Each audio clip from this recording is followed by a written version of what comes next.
여러분 안녕하세요. 복잡하고 딱딱한 경제학의 세계를 누구보다 쉽고 재미있게 풀어드리는 여러분의 경제학장 박사입니다.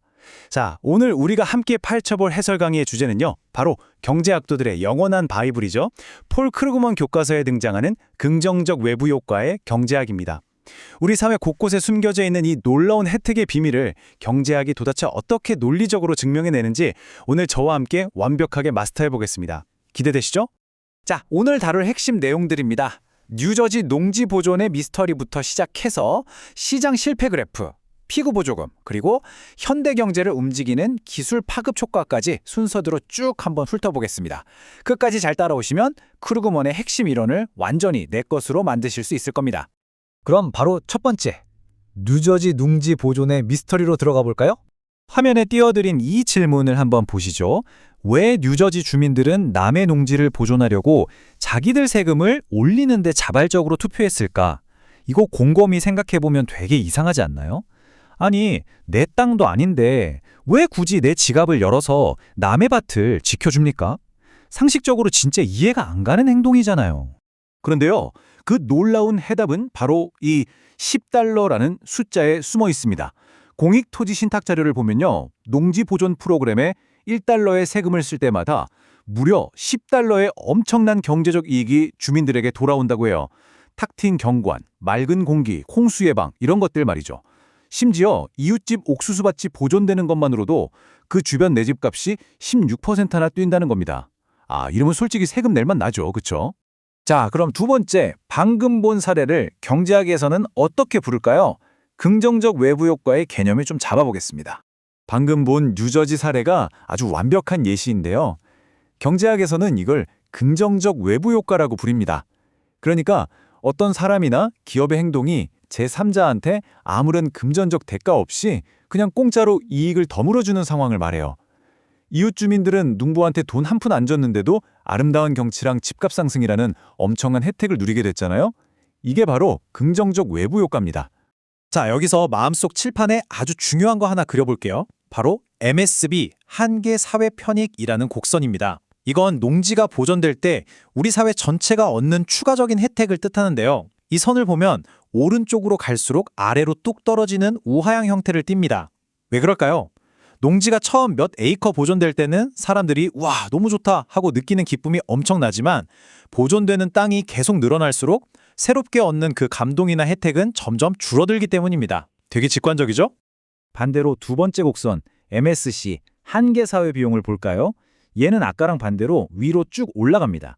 왜냐하면 농지를 보존한다는 건 결국 그 땅을 개발업자한테 엄청 비싸게 팔 기회를 날린다는 뜻이잖아요. 보존하는 땅이 넓어질수록 정말 비싸게 팔릴 수 있는 이른바 금싸라기 땅까지 포기해야 하니까 그 포기하는 비용, 즉 기회비용이 눈덩이처럼 확 커지게 되는 겁니다. 세 번째로, 그럼 이 상황을 아무 개입 없이 시장에 그냥 내버려두면 어떻게 될까요? 그래프로 보는 시장의 실패입니다. 다 같이 이 유명한 교과서 그래프를 한번 보실까요? 여기서 가로축이 보존된 농지의 넓이인데요. 만약 정부가 아무것도 안 하고 각자 이기적인 이윤만 쫓는 자유시장에 이 상황을 그냥 맡겨둔다?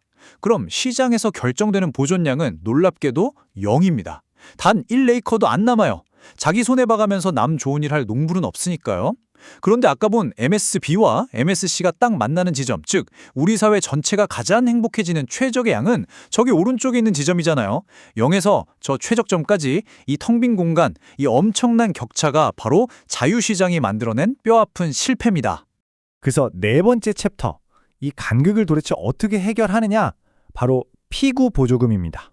이 골치 아픈 시장의 실패를 고치는 진짜 영웅이 등장합니다. 바로 피고 보조금인데요. 정부가 나서서 너희들 사회에 이렇게 좋은 일을 해? 그럼 우리가 돈으로 팍팍 밀어줄게 하면서 지원금을 주는 겁니다.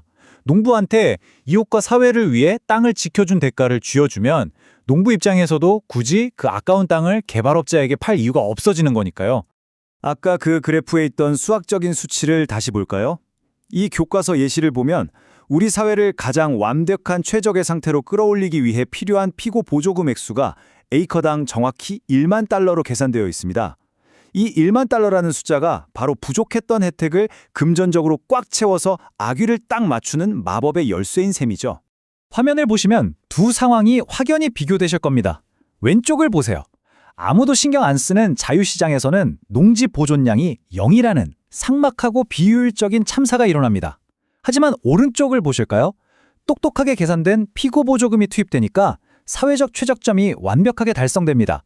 농부도 이익을 얻고 이웃 주민도 행복해지는 진짜 윈윈이 되는 거죠. 자, 그럼 이 원리가 밭농사에만 적용되느냐? 절대 아닙니다. 5번째 챕터, 현대 경제와 기술 파급에 대해 알아보겠습니다. 오늘날 현대의 경제에서 가장 강력하고 중요한 긍정적 외부 효과는 단연 기술 파급입니다. 이게 뭐냐면 누군가 새로운 지식이나 기술을 딱 발명하면 그게 물결 퍼지듯이 다른 사람, 다른 기업으로 쫙 전파되는 걸 말해요. 예를 들어 인공지능 같은 거 하나 기가 막히게 잘 만들면 수많은 경쟁사들이 그걸 보고 모방하고 또 개량하면서 사회 전체의 혁신이 연쇄적으로 터지잖아요.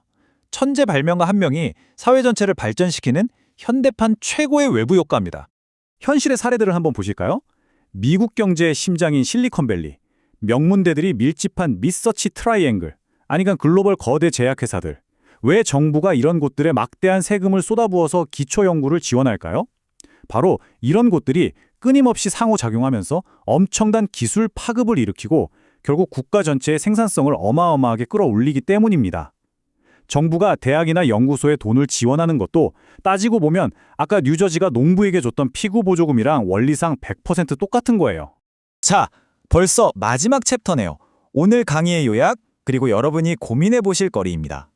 오늘 배운 긍정적 외부 효과의 3대 황금법칙 빠르게 머릿속에 넣어드릴게요.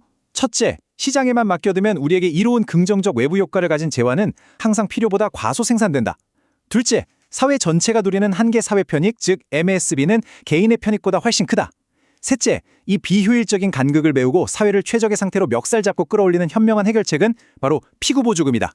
어때요? 아주 명쾌하게 정리되셨죠? 오늘 짱 박사의 해설 강의에 끝까지 집중해 주셔서 정말 감사합니다. 자, 마무리하기 전에 여러분의 뇌를 자극할 살짝 도발적인 질문 하나 던져볼게요. 기술 파급이 우리 사회에 이렇게나 큰 혜택을 준다면 그럼 정부는 세상의 모든 기초 연구에 우리 세금을 펑펑 쏟아부어야 할까요? 과연 어느 정도 선까지의 지원이 적절한 거고 어디서부터가 세금 낭비, 즉 너무 과도한 개입이 될까요? 오늘 우리가 함께 마스터한 외부 효과의 원리를 바탕으로 이 질문에 대해 꼭 한번 깊게 고민해 보셨으면 좋겠습니다. 지금까지 여러분의 경제학 짱 박사였습니다. 다음 시간에 만나요.